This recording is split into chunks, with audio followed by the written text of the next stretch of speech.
Turn this off. Hello everyone, we are live. Welcome to the Daily Sib.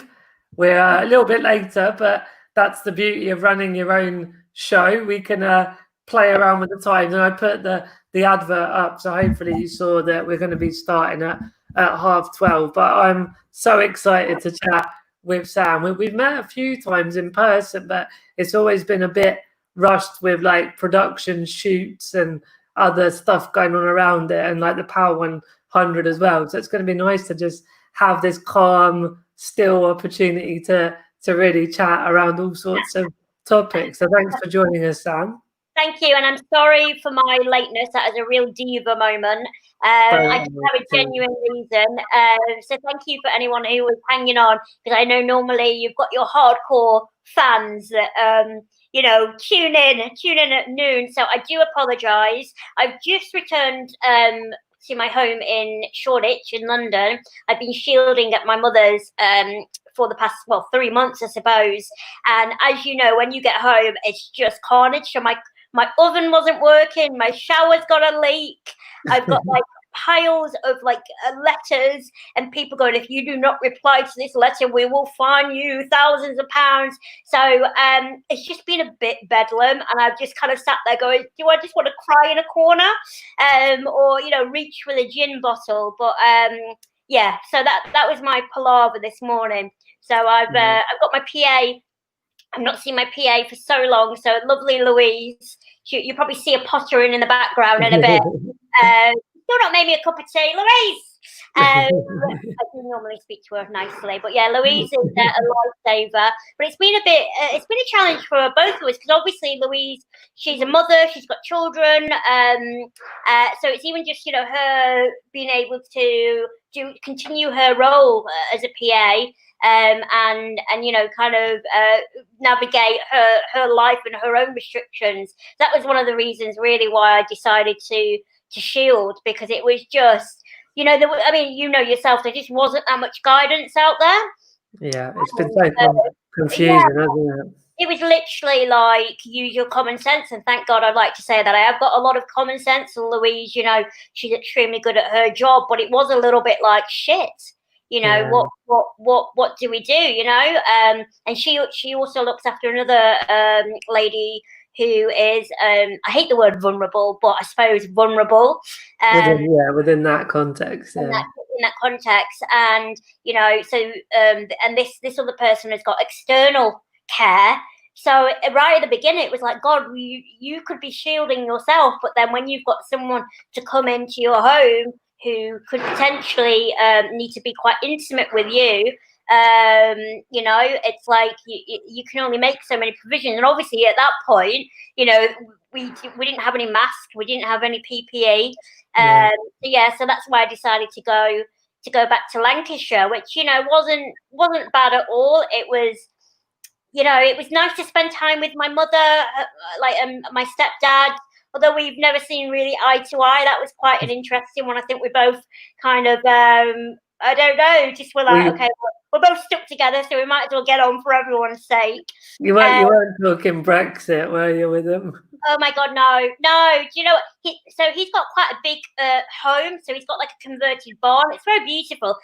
Absolutely inaccessible. So that was a big challenge for me, coming from a very bespoke flat that pays for my needs to going home, and not even being able to go to the bathroom without some sort of assistance, because as you know, like these beautiful like old homes, they're great to look at, but you've got one step here, one step there. Like, it was just a bit of a nightmare. But I feel like I prepared myself mentally, because I knew the home, and I was a bit like, look, there's nothing I can do about it. I might as well just surrender my independence for this this period. And I'm pretty sure my mum like loved every minute of it. I've like put like, I'm wearing this dress and you can't see, but here I look fine, like flattering, but like below I've got like the loveliest little pot belly.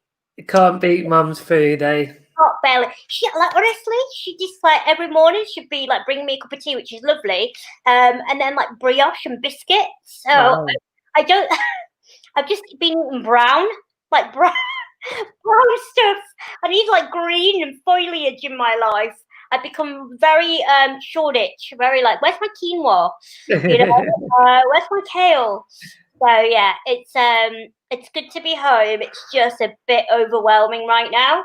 Well, So, I mean, first of all, thanks for like coming on when you've just got back to London, all this chaos. I really appreciate that you've no, thanks for having me. got the time for the Daily Sib. And also you've touched upon the sort of independent living side, the both in terms of the care support, but touched upon going away from your bespoke place to your mum and stepdad's, where it's not as geared up to sort of the accessible housing thing. I mean, there's so many. Whenever our routines are changed, and that's at the moment because of COVID, but that can be any time, any week because of other reasons. It just sends all that foundational stuff out the window. Absolutely. I mean, I used to live in a very inaccessible home in London before I got this home from Habintech, who do great work for independent living. But I was very much like Rapunzel. I was on the 5th floor. If they had one lift, when the lift was broken, so I didn't even realize this. But so if you order like Tesco shopping, if your lift is out of service, they will not carry, which is kind of understandable, but they will not carry your shopping past the 3rd floor. Yeah. So I feel like I'm already in that mindset of preparing for eventualities. Your PA might be sick. You just never know what's around the corner. So I definitely had a number of tinned soups stuck at the back of my cupboard and lots of loo roll. Like the nuclear fallout shelter, right? But yeah, it's a little bit like Apocalypse. I am German as well, so not stereotype. Don't upset anyone. But yeah, I think like my home is very much geared up for them eventualities. But that's only because I've learned from people letting me down or people becoming sick or, kind of situations like this. And I think I write for Possibility magazine. I'm one of the columnists there. And I think one of my first columns was, about how to kind of, when people kind of let you down or when something crops up that you when the plans change. What I do. And like, even I've got like a little basket because you know what it's like with storage. I've got loads of storage, but I can't reach half of it. Yeah. So it's great to have loads of stuff piled up everywhere. So, I make myself like an emergency basket of toiletries that I have with just spares of everything. So at least that, I've got stuff. So it's been interesting. But I think, I found since I've been back, which is like not even 48 hours, a few people I think have expected me to be like out and about, and I've kind of had to bring them back down to earth just to say like I'm still shielding. Yeah. I'm not gonna be going to the pub anytime soon. No. I don't know about you. I mean, have you found that like the response? Because I already feel a little bit awkward saying to people that are back to normal. I think that most people think they're back to normal, kind of being like, no, for many of us, it's still pretty much the same. Yeah. I mean, it's been that different levels, isn't it? There's the sort of the health part of us as an individual not getting it. I mean, no one blimmin' wants COVID-19, obviously, but with all the media and the government stuff, that we're the vulnerable lot and the shielded lot, it makes you feel doubly scared of just getting anywhere near the virus. And then you've got the worrying about loved ones, friends and family, particularly those that have got underlying health conditions. But then beyond that, you've just got how to live independently, how to get food, how to then, not go crazy because of the mental health side of not seeing your friends. And you're bringing it to your point about the pub. I mean, there's the first month I loved it. I was like, actually I'm getting, doing my Zoom quizzes and watching Netflix, and it was great. But now, like normally I'd have been going abroad on different trips and speaking at conferences, just like how busy, all the sort of stuff we'll get onto in a minute with what you're normally doing. And it's got harder and harder to be out of that loop. And then particularly, it seems like in some places the rules have gone and everyone's just like back to normal, which is quite strange as well, to be honest.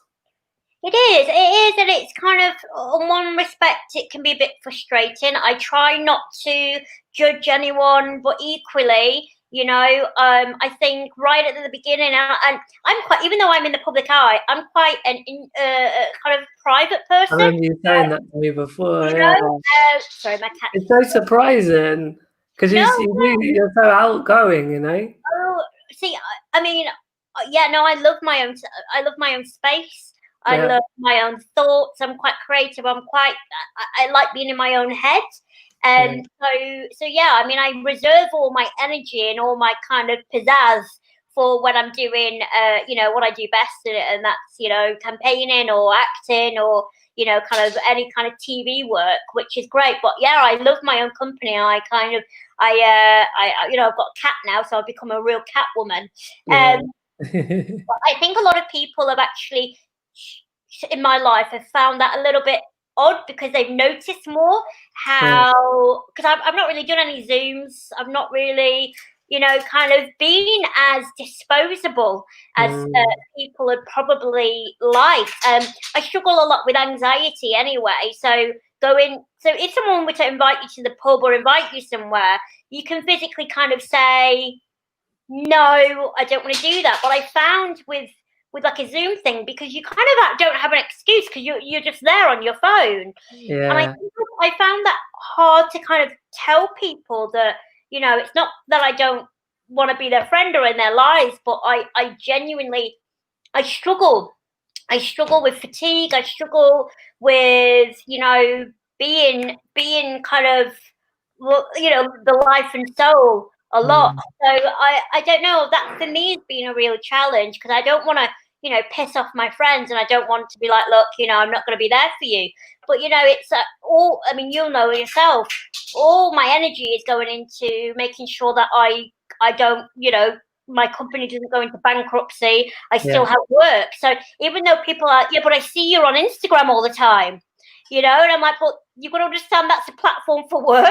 Yeah, it's work. Yeah, absolutely. Yeah, that's been a challenge, because once I've done that, like my energy is definitely finite. I do have really chronic fatigue. So once I've done all this kind of online stuff, and you know what it's like when you're like on your phone a lot, that can be more draining than physically going out and about. Yeah, that's so true. The Zoom fatigue is called, oh my God, absolutely. So that's been a bit of a struggle for me, kind of just to get a happy balance. And I think also, if I'm completely honest, I try to safeguard, because I know right at the beginning a few people in my life were really struggling with, not being able to go anywhere. And, when you've got a disability, you often face isolation. You often face, periods of maybe bed rest, or, just being isolated because they've not got a bloody ramp or a building or you know what I mean? It's just not accessible. So I struggled right at the beginning. It took me a lot to kind of get that sympathy for others who maybe aren't used to it. But I found like right at the beginning, people who weren't used to it really demanded a lot of my time because they were so bored.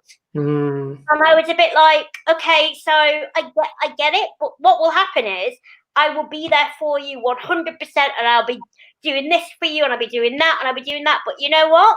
As soon as them restrictions are lifted, I can guarantee you won't be sending me any more Zoom invites. Yeah. So I didn't want to have this resentment towards the people in my life. So I was a little bit tentative when, to like accepting, I suppose, to do these kind of Zoom parties and things like that. Because I didn't want to feel crap. I didn't want to feel like once everyone, which we're seeing now, hardly anyone's kind of gone out their way to, they think I'm free and I'm out and about. You know what I mean? So I've, it's been a challenge for me as just an individual, and I've learned a lot about myself, and I've learned that, maybe I need to be probably a little bit more open to my friends about how I'm feeling about situations like this, because I am worried that I'm just going to be left behind, and I didn't want to, give too much to everyone to then be dumped a little bit. Yeah, I know. Does that make sense? You're talking about the introvert. Was that, sorry, Sam?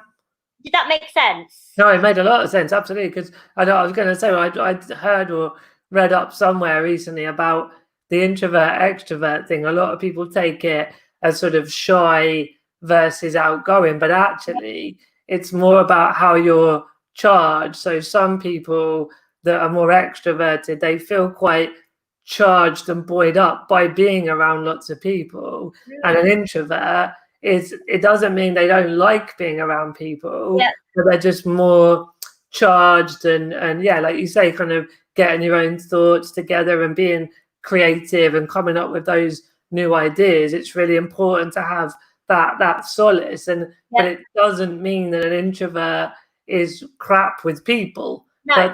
That's a common misconception, I think, has happened over the years. Yeah. I think that. Sorry, my cat's about to jump on the laptop. That's fine. Is it he or she? What's her name? It's a girl, Lola, but she's a house cat. She's a sphinx. You know, the naked ones, like with no hair. But she has been living a life of luxury at my, parents' home, I suppose. And I even let her out in the garden. So now she's come back to my tiny little flat, and she's literally pissed off. She's just like, what the heck is this? Where the hell am I? Where is my outdoor space? Where are my stairs? So she's been a little bit destructive. She's lost loads of weight when she's been on her little vacation. And now I think she's going to put on all her weight, because just to kind of shut her up, I end up feeding her. Can you hear that? Can you hear it? She's chucking things off my windowsill. That's what that is. Get involved, I think. There you go. Great. I love it. Never work with kids and animals on productions, right? I think I'm like borderline having like a meltdown. I said like to someone, I think I'm having like a quarter year crisis. Like, do you need to sort, Lola, or are we all right to crack on? Oh yeah, no, it's fine. Yeah. I don't want like the house to fall down around. I've decided to the fact that she's just gonna destroy everything, so that's fine. It's okay. Because I was you're saying about Lola's adaptation of the sort of the countryside to then being back in London, where it's sort of smaller properties and it's more sort of just it's not bad or good. It's just a very different city versus rural. Like for you, are you in London because you love everything about all that goes on in general, or is it more because of the work side that London brings? Originally, I was sick of small town kind of mentality. For me, everyone's lives and everyone's life choices are all relative to what they want to do. So this is not me saying like my life choice is better than your life choice. However, a lot of the people that I was with back in Leyland, they were happy kind of to stay and buy a house near to their family. They were happy, to kind of have kids quite early on. And that just wasn't for me. But, that kind of ended up being like, oh, bless you. Oh, poor Sam. You're not got a boyfriend yet. And it was a little bit like, well, I kind of like want to, live a little bit. So I think there was definitely that clash in ideas of, what people expected from me. And I was teaching. I wasn't really enjoying teaching. It was just, I just wanted, I always loved London anyway. I had one friend living in London. I used to come down for like party weekends, and I mean that's not the right reason to move somewhere. So I moved to London. I think it is actually. Well, I just wanted to challenge myself. I had a very codependent relationship on my mother, and I mean not to air her dirty washing or anything, but it kind of came to a head, and I very quickly went from not even making myself a cup of tea to all of a sudden being very independent, and then literally quitting my job and moving to London. So that in itself was quite empowering, and it was hard bloody work. I mean, I literally, the first 3 years, I was probably like sober like maybe one day. Like I partied hard, and then all of a sudden I was like, crap, I really need to take myself seriously. And so part of it is definitely career choice, because everything is very much here. And I moved to London to work in, not into TV actually. I moved because I wanted to be working in charity sector. I was a trustee for the Brittle Bone Society.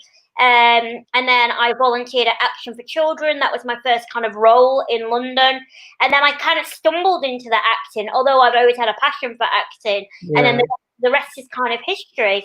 And then I also came to London because of the independence. And sadly, Martin, can I be honest, like I've been here 8 years, right at the beginning, I loved how accommodating London was to my disability. So, for example, having an app on my phone where I could get an accessible taxi, things like that. And slowly over the years, because we've been more aware of environmental issues, I suppose, London is becoming more and more isolating for those with mobility concerns. And I'm actually, I did a lot of thinking while I was on my little shielding, and I don't know whether I can see myself being in London for the next 5 years or indefinitely if things go the way they are, because roads have been closed to becoming only bike lanes and walking, and even just the attitude. I mean, I completely support like a better, greener environment, but we, people who are disabled are not being involved really at all. And it's quite scary, waking up to like emails from TfL going, no, your road has been closed and you have to walk or cycle. And you're like, hello? Like, so I feel like my independence has come under threat. I know I'm not the only one living in London that feels that way. Sad because I've got a lovely little flat here that is, bespoke to my needs. But I feel I don't feel like I'm wanted as a disabled person in London, and I've lost that love of it, and it's kind of sad. So I really have a lot of thinking to do. I feel like there's definitely gentrification going on in London, which is sad in itself, and there's also a bit of social cleansing, I would say. I know that's quite a strong term, but you speak to anyone that doesn't fit, the elite, rich kind of, privilege, I suppose. And London is becoming quite a isolating place. Yes, baby. I know. I'm talking. Lolo agrees. She agrees. She's like, yeah, the garden. Yeah, exactly. Yeah, no, I think we must have just. I was in London for 5 years, and I left in 2011, 2012. So it probably was a bit. Well, yeah, I was going to say, did you move in my flat? Are you in North East London? I mean, yeah, I know. Can you imagine? Yeah. What was your flat like? Was it nice? Yeah, it was part rent, part buy, because I was like mid-20s when I moved there, and I tried to find somewhere that I could just, throw down a bit of rent every month, no commitment. And through Gumtree, then through all the rental, like the proper estate agents, it was just no awareness of what a wheelchair accessible flat was, what it meant. But yeah, finally there was a housing association. It wasn't Habintech, but it was of a more social housing element. And yeah, in the end, it was nice. It was, quite spacious for a London flat, 2 beds, and my PAs had the spare room and all that kind of stuff. But yeah, I think I sort of saw a lot of similarities with what you talked about, that I wanted to get out of the small town I grew up. I went crazy with the partying. I climbed, through the charity ladder. I worked for Scope, who I know you're involved in as an ambassador. But yeah, like that was all great. But then it just started to it was expensive. It was quite tiring getting around. The tube wasn't very accessible, all that kind of stuff. Yeah. But I think like it doesn't have to be a definite leave. It's just kind of, you may find new fulfillments in London. or you might eventually decide to move out again. And you know what? I think I can't just blame everything on London. I think I'm 34 now. When I moved, I was 27. I'm definitely a different person. Yeah.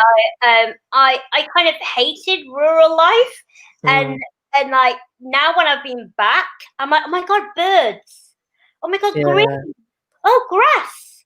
Like, but we have to go through that. You have to kind of go away to appreciate it. Totally, and I thought I really liked the hustle bustle of London. But like even this morning when I heard a lot of noise, I was like, oh my god, will you please shut up? I just want to, be like be woken up by a bloody cockerel. You know what I mean? I don't want to be woken up. Or even the other night, like I heard some really loud drunk person. And I was like, oh my god, what have I done? I think that's I'm just a very different person. And also, I think I was more tolerant because I genuinely was partying all the time. Yeah. Right? Alcohol helps. Alcohol helps a lot, and like I barely drink now. Yeah, I mean, me too. I used to like smoke. I used to be a proper party girl, like getting up, real mischief, and I think they're all kind of forms of escapism. So even though I could look back at that period and go, yeah, I love London and everything was great, I was actually hiding from who I was. I had a lot of, kind of, I suppose, what we would call internalized ableism. I wasn't very happy with myself. I felt very annoyed at the people back home because they all wanted me to fail. I kind of wanted to prove everyone wrong. I kind of wanted to have loads of sex and just be like, a bit of a rebel. And I did it, but, I did it like kind of with a bottle of vodka always, don't get me wrong, I wasn't like sat at home drinking, but just going out and just that lifestyle.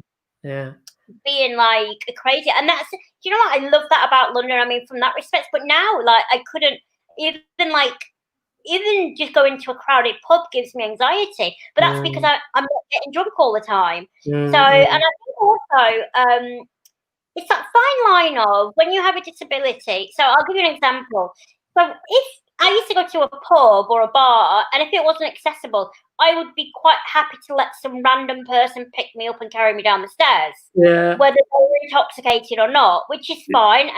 And you could look at that and go, well, there you go. At least you had a great time and you kind of lived it up. But now, I suppose, because I have got more responsibilities now, because I don't have that Dutch courage of, having my vodka bottle next to me, now I think, my God, would I want to put my mum through that if I had, a nasty fall? So there's all these other things that I now think about. Sometimes I think maybe I've gone too far, or I've become too safe. And that actually limits me in many ways. So I'd like to be in a place where I have a happy medium. I also think I've become a bit stubborn because I'm a campaigner.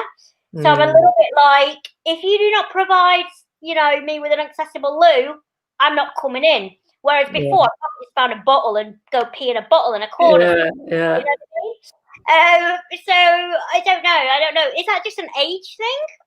I think it's definitely a growth. Like, you've obviously grown a lot as a person, and you've been through different experiences, and you've found new values and new beliefs, which is really important as humans, to be having cool experiences, but to essentially grow from them, but also to contribute back. Because it sounds like, you've arrived and you were looking into sort of something in charity world, but it was all like the crazy party. And whereas now, and it'd be great, have a bit of more of a chat about some of the stuff you've been up to with the work side, but you clearly found your like voice and your sort of calling in a way around the career side. So you probably got more fulfillment from working, so you didn't need to go and get smashed every single night and take those risks as well.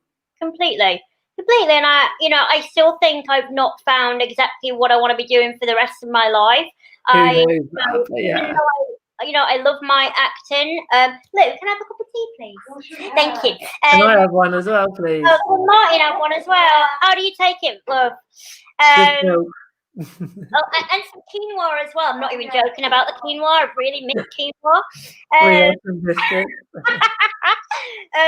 What was the question? Oh yeah, so I come from a kind of a teaching background. I love that kind of interaction with people on that very intimate level when they all of a sudden get something. I think that's why I really enjoy my campaigning, and that's why I really enjoy kind of doing motivational speaking and just sharing my story, and I'm a bit of a comedian anyway, so I love kind of having that banter with people and I suppose challenging their perception of people with disabilities. So I kind of love that, and I've always been a proper attention seeker, even from like a young age. Like I needed to be, the center of attention, and I am naturally, even though I don't want to contradict myself, because even though I love my own time and I love being in my own thoughts, when I am in front of people and an audience, I love having that, like all of a sudden, and I'm like, you know what? I think that is why I've gone from having a very addictive personality, partying, doing all this, bloody chain smoking and God knows what. Now, when I'm on stage, I feel high. I feel that natural adrenaline. And I think that's, again, why I don't feel the need to go out partying anymore, because I feel like I found something that I genuinely get, from basically, proper turn on, you know what I mean? Like, it's great. Is it possible that we are twins that were separated at birth? Because I can relate so much to that. Yeah. Most likely. But so I definitely want to go down that. I mean, I really like acting. I've lost my confidence a little bit with acting. I always equate it to knowing a language, a foreign language. If you don't use it, you lose it. Yeah, totally. I'm not going to lie to you. Like, there's some very successful disabled actors out there. Ruth Medley's great. She's like my nemesis. We always used to go up for the same role, and she always beat me to it. Little cheeky sod. No, but let's not say what's not the truth. There is hardly any roles for disabled actors. Yeah, that's the problem. But, it's hard enough being an actor when you don't have a disability, let alone when you've got that added, kind of barrier on top of it. So I know that there's a few disabled artists that are so committed, and I sometimes think I wish I had that kind of passion, but that they only have acting in their life, and that is, they will not negate from that. That is what they want to do, and even if that means not working for like 2 years, that's what they'll do. And unfortunately, my brain it goes too quickly for me, and I need to be constantly amused and stimulated. And I think that's why, although I would like to say that I should have stayed, 100% committed to acting and put everything in it, financially, I ended up being, out of pocket because of that. Going to auditions, I could only travel by taxi, going to an audition, spending £80 getting there and back, it just wasn't feasible anymore. So that's why I kind of started to dip in to all my other writing and things like that, which I genuinely really love now. So yeah, I mean, if the right acting opportunity came along, I would like grab it with both hands. But I feel like I probably don't give it my all, because I just can't. I financially can't. I can't do that. I don't have a partner. I live away from family. I don't have anyone to maybe support me, so that I could be like a little bit like Joey on Friends. I just want to, I don't have a Chandler in my life, to pay for my bills, to help me out, for me to be like an actor. So that's what, do you know what I really like, which is kind of my happy medium? I like doing the presenting. I like doing, oh, thank you, as if by magic. Have a cup of tea. Oh. Okay. Thank you. You've totally lost my train of thought. How dare you? So rude. Can't get the stuff nowadays, can you? Yeah, I like kind of doing presenting in the sense of, I like the Stacey Dooley-ness of what I do. I recently did How to Beat Aging. Sorry, I can never say that with my accent. How to beat aging. Not how to be aging. No. aging, and that's kind of like investigative reporting, and that's what I really like. I studied sociology at university. I like to kind of get to the grips of how society works, and then bring my campaigning into it. I think that's definitely something that I want to do. I love doing my panel shows. I love doing these women. I love doing, Jeremy Vine on 5. And unfortunately, I was doing a lot of work with talk radio. So I used to do Drive Time with Eamon Holmes and Matthew Wright's show on talk radio. Fortunately, none of them shows exist anymore. So I've kind of lost some regular work doing radio, which is a bit gutting for me, because I mean, like, they were like two icons. I was learning from Eamon Holmes. Big name. Right, I mean, I was only doing a couple of shows a month, but I'm sat there like just looking at these people going, oh my God, oh my God, oh my God. You were like the masters. And now, unfortunately, that's gone. But one door closes, hopefully 10 will open. Yeah, no, it's really...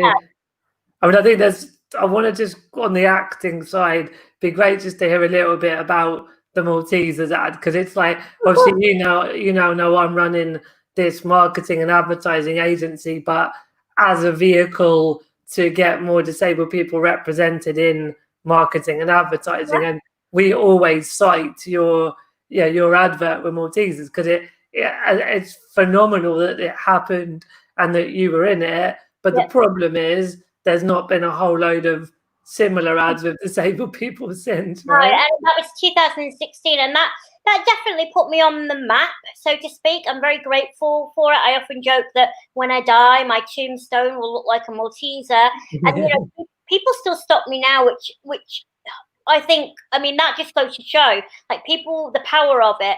And I would say people stop me now, and that has completely taken away the disability awkwardness. Because now they just want a selfie with me, you know what I mean? And even though I've been on TV a lot since then, no one really gives a flying crap. They just want to know about the Maltesers, which is beautiful. And I think that's, the joy of good advertising. It was quite sort of saucy and naughty and sexual, and that is Lola. Hang on. I'm just bringing it. The tea. I thought Lola was trashing the joint. No, I'm a northern girl. I need at least 15 cups of tea before like 2 p.m. So I can relate to that one as well. I've got Sonny with me, but he had his walk earlier, so he's quite sleepy at the moment. But normally he's like jumping and barking around in the background as well. Of course. No, but I think you're right. It was pioneering. It was sassy. I mean, I was actually on the original. I don't even know what you call it.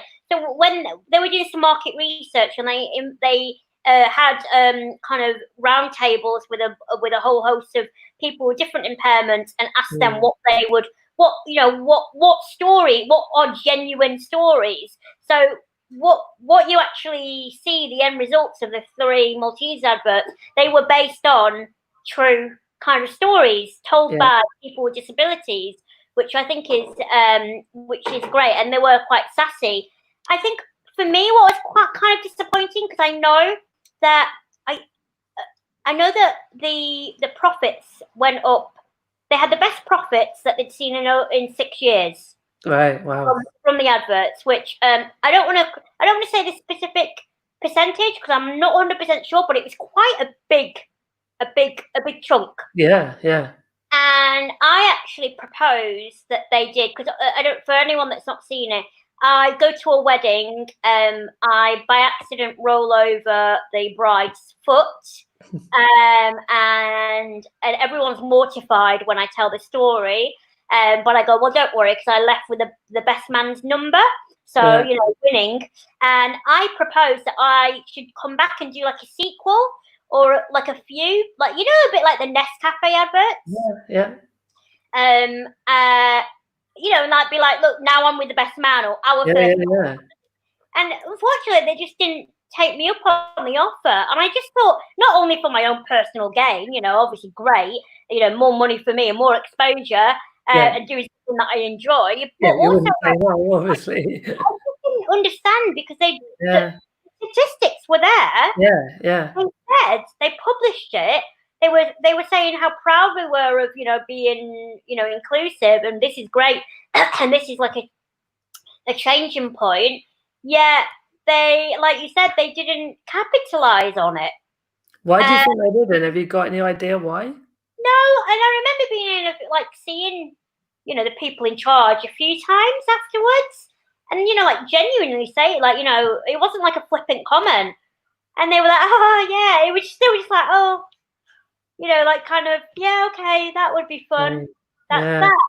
And I think that your attitude's good, and it's right that if there aren't those opportunities in abundance, you've got to make enough money to live. And, as much as like you could have done acting as a passion project, but, in the end, if you still make a living out of writing or out of presenting, it's a lot of effort, it's a lot of work. So, it sounds a bit sliding doors that if they'd have gone, actually, Sam, yeah, like, let's do a whole series of sassy Malteser ads, then that would have taken that journey, but it wasn't to be. No, it wasn't. And again, like I said, like acting, it's an intense world, and even just like keeping on top of like script learning. Like I was never good at like learning script. When I did my first film, Little Devil, that was the first major kind of production I worked on, and I do have goldfish memory. Like my short-term memory is pretty shocking. So I would just used to just like get up early in the morning, look at what we were doing that day, learn it, even like literally before we said action, just look at my scripts, memorize it, do it. But then if we had to do like a retake, I was like, oh, hang on a minute. So I'm not naturally gifted like that. And I just think, if I was only going on maybe one audition a month, it would have had to take a lot of effort on my part to maybe sit there and do my own self educating and sit there maybe learning scripts just for the fun of it. And I suppose I didn't, and maybe that was a bit lazy on my part. But when you feel like an industry doesn't really want you there, it's hard to sit there and be like, right, I'm going to be very disciplined, and I'm going to learn 4 monologues a week. Yeah. Learning 4 monologues a week is great, but it's not going to put food on your table. And I mean, doing the presenting, whether it's radio or TV, it's different but similar. I mean, it's still media, and in a way, you get to be yourself, and you can talk about the issues, and that's where the campaigning comes in. Whereas, I mean, I totally get the draw and the enjoyment of acting, but in the end, you're being someone else or a character, and you wouldn't have had the same outlet that you have had to speak about social issues. Absolutely. And also, if I'm completely honest, I'm sure things have changed, for the better now. But a lot of the stuff that I was getting acting were just, I didn't feel comfortable doing them roles because they were very stereotypical a lot of the time. And, I wasn't in a position to turn around to, a casting, agency or a producer and go, no. Maybe things have changed now. I hope they have. But I mean, even you can see films now, they're still not even using, disabled actors. Still happening. I kind of just thought, I enjoy my campaigning. It's, it's still being in the public eye. It's still using my teaching that I've done. My post-grad has come into, good use. And I'm able to, change the narrative, I suppose. And I felt a little bit like if I stayed in acting, I'd probably get into a lot of trouble and my career would probably end before it started because I just couldn't put up with people's ignorance. I'm not the sort, at least now, because I've got my own production company, so Born This Way Media. I'm working on quite a few, I've got a few things in potential. Let me start again.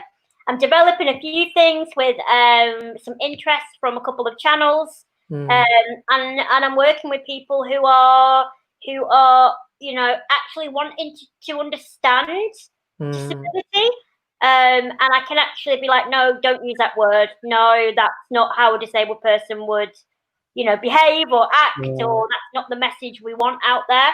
And I feel like being a producer, I suppose, and then actually presenting shows, I feel like I'm in the steering wheel.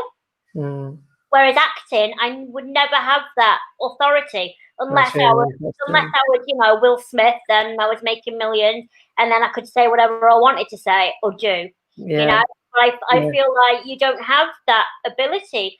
You know, and particularly when there's few and far roles between, you kind of just want to shut up and put up and just do it. Yeah. You don't want to rock the boat. And I'm definitely a boat rocker. A boat rocker. Yeah, you're a boat rocker. I can see that. You're a rebel. And I think, but we have to be, right? Like, we're trying to change all these systemic, and we talk about systemic racism. Like, there has been and still is systemic disabling under the social model. We're disabled by all these barriers, and you know, as much as we're both quite amenable and we're quite get on with people, there is that point you have to start to just be quite blunt and say, this has got to stop now. This has got to change. I'm not here for making friends. I've got enough friends, you know. Again, that's an age thing. I've got, like, you know, I can count my friends on one hand, and that's the way I like it. You know, I'm not here, and I think I can do that with the work that I'm doing now. You know, and I definitely think with what's been going on with the Black rights movements, I think that has just given me a bit of a boost, because sometimes I would be a little bit passive, again, because you don't want to miss an opportunity. But I think, you know, sitting in isolation, watching what's going on or has been going on with the Black rights movement, that has given me, that's been quite empowering for me as a disability campaigner. I've kind of sat there and gone, yeah, you know what? I'm not going to let that little kind of microaggression slip by. Yeah. You know what I mean? Whereas I would before. Yeah. I mean, I was thinking that you said about acting, you know, didn't quite go the way it might have done, but like, to have ended up working with the names you mentioned, like, you write for the Metro, you've done radio, you know, done Loose Women on the TV. I mean, was that a lot simpler, or was there still a lot behind the scenes where you had to really push hard? Oh yeah, God, yeah. I mean, to get a meeting, I mean, I'm not talking necessarily now, but when it started, a couple of years ago, to get a meeting with the head of diversity of any broadcasting, so I'm not going to, like, specifically name, but just getting a meeting, because a lot of the heads of diversity, they have got their own agenda. So if they're part of the BAME community, they will want to push BAME. If they're part of the LGBTQ+, they will want to push for that, which is, you know what, fair enough. But where are the disabled people in those roles? Yeah, and there aren't. So you know, I'm the queen of networking, and I this is why I never regret all the partying that I did, because I tell you something, a lot of people in the TV industry like to party. So you know, there's a lot of, like, you know, secret parties that I went to that I'm like, oh my god, it's you, and then you randomly meet someone, and it's like, oh my god, like, you know, let's just kind of be nice to one another. So I feel like I've got a lot of men by the balls, which is a great position to be in. But yeah, no, I mean, like the Loose Women, that was me constantly pestering the head of diversity, eventually going out for a lunch with them and being like, get me on, you're blatantly discriminating. But again, to be honest, and I love the show and it's great, and I you know, I've been on there as a presenter and as a guest, but you know, I've still not had any. I always get very positive feedback. They all seem to love me. I get producers kind of saying that I'm wonderful and fantastic, but unfortunately, you know, I've not been invited back for a regular slot, and just some resistance, isn't there? And they even said to my agent, we're not looking for any new talent, but they've just hired someone new who is actually within the BAME community. And I think everybody deserves to be treated equally, but when you are striving for equality, you can't then discriminate against other minority groups as well. I think that is sometimes a frustration. Like, we all need to, if you're talking about diversity, you need to include disabled people. Well, I mean, in the business world, that's what the Valuable 500 tried to do, is raise disability up the agenda. And it's same in you know, I'd say same in media. And I was even thinking we've both done stuff in the charity world, and there's still very few disabled people on like board and C-suite level in charities, and this disabilities. I mean, don't get me wrong, there are improvements in the disability charity world, but there's still a lot more that can be done there. But then, yeah, like media, business, I've had people on the show where they're trying to get representation in politics, and it's not like there's 20% of disabled people in the world and we've got 15% in adverts or in politics or whatever. Like in advertising, it's 0.06% against the 22%. Like it's so underrepresented. We are so underrepresented. It is maddening.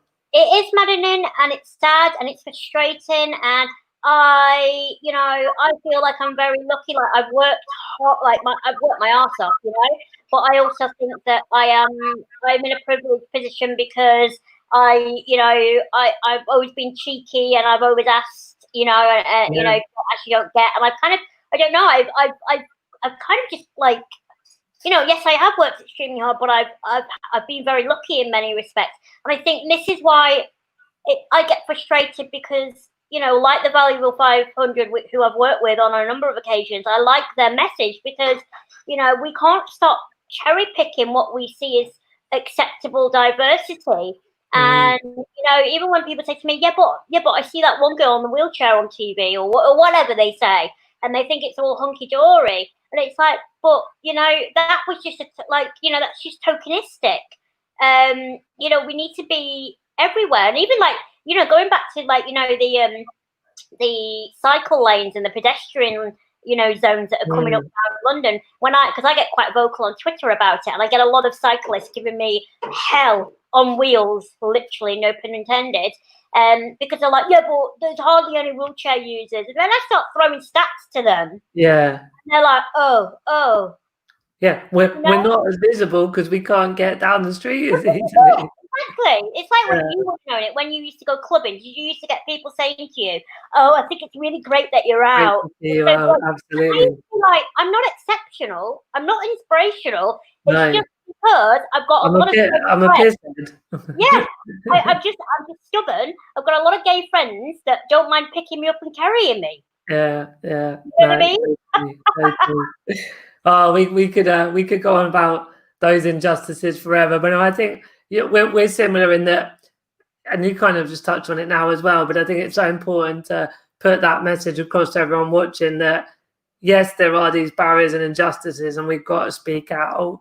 There are improvements, and we've got to kind of focus to look, when it's good, it can be really good, and sort of create that positivity. But I think your point about hard work's a really important message to other disabled people. And I'm not saying other disabled people don't work hard. I'm just saying that it can look like you've landed on TV just overnight, but there's a bloody lot of hard work you've done to get there. It's been 8 years. It's been So when I first moved to London, I was supposed to share a room with someone. They then decided I'd quit my job. They then decided they didn't want to share a room, so I lived it was nearly 2 years. I lived in a living room with an open plan kitchen, so everyone was walking in and out. I got into debts. There was a lot of sacrifices to get to where I am. A lot of strain on my mental health. And a lot of knocking on doors, and a lot of being relentless, and a lot of going pestering and phone calls and. No one raised you know what I mean? There was a lot, and I think that's you've got to do it. I feel like I'm in a place now where I don't need to do it as much. I still work hard, but looking back, sometimes I have literally panic, anxiety attacks when I look back to some of the situations I was in, or some of the kind of sacrifices I made. I'm like, shit, Sam, really, good on you, because I probably do that now. You're proud of yourself. And you'd be the same. You're a businessman.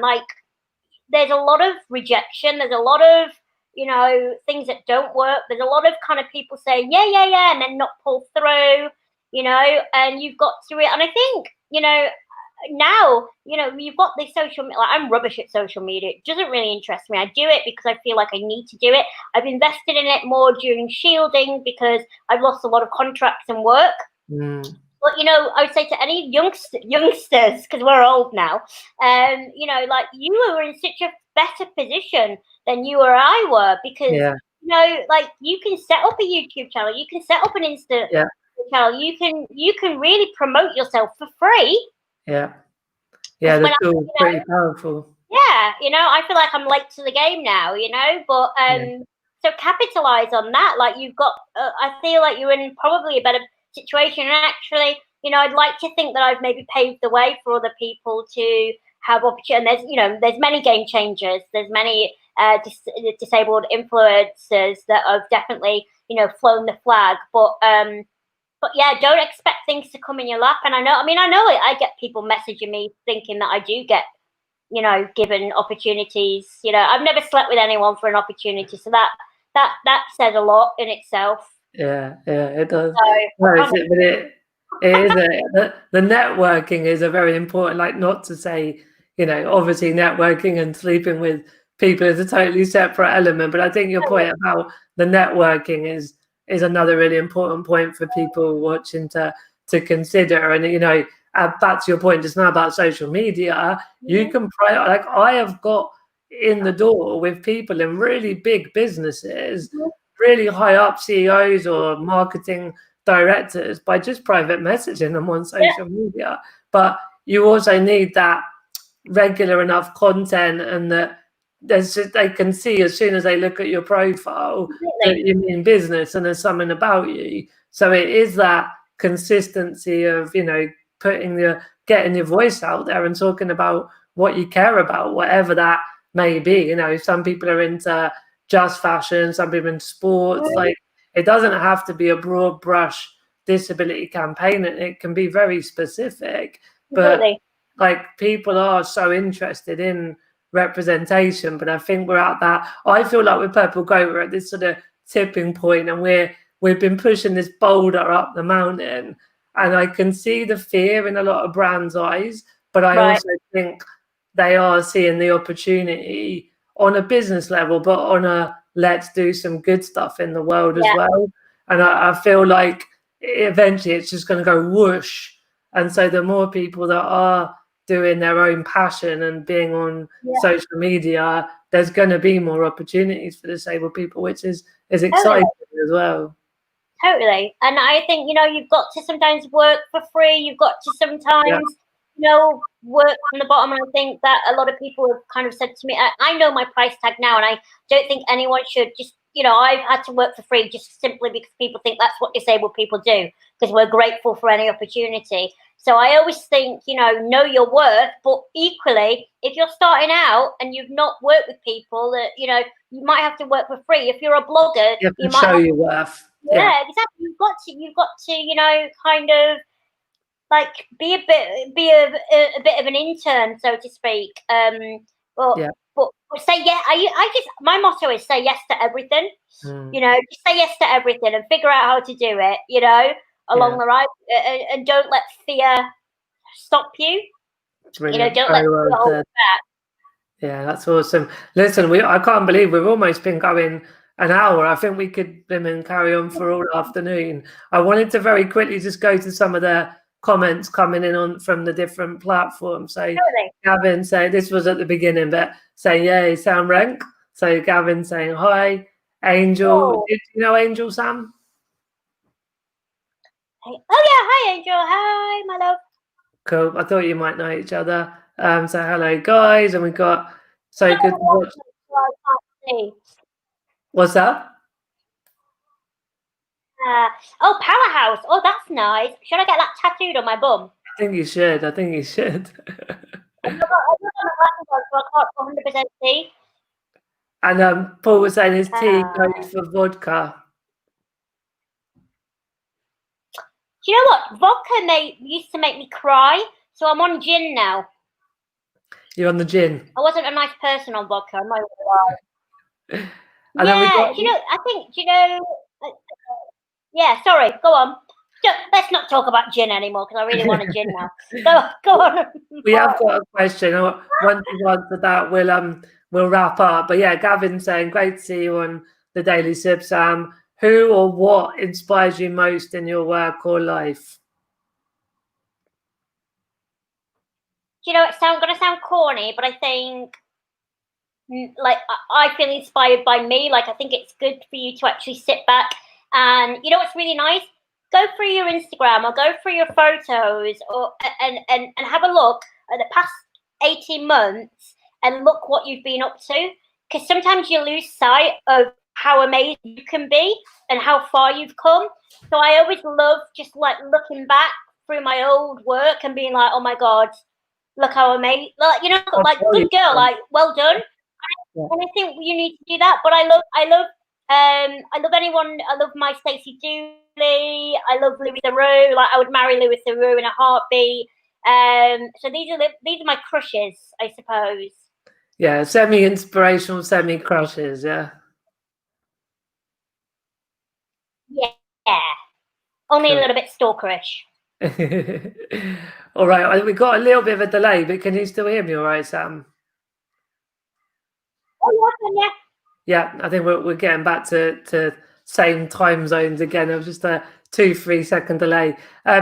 Listen, we're going to wrap up. Obviously, one thing I was going to mention is I know that we're going to be working a little bit on the Leonard Cheshire Actually I Can campaign coming up, which is going to be nice to work together again after it's been a few years since the Toyota mobility competition that we're involved in. So I'm looking forward to doing that. What was that? Me too. It was. That was quite a few years ago now. Yeah, it was 2-3 years ago.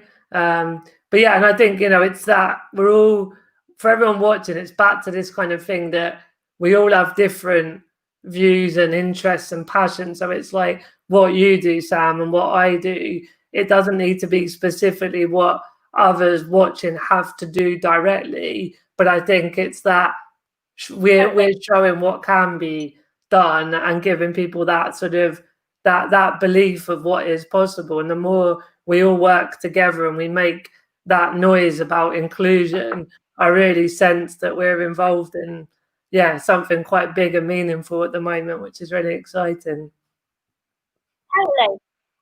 Totally agree with you, my darling. We need to get a quick photo of us before we go. Let's do it. I'm not very good at this. I'm just grinning now. There we go. For the social media. Awesome. Well, good luck getting settled back into London in your flat.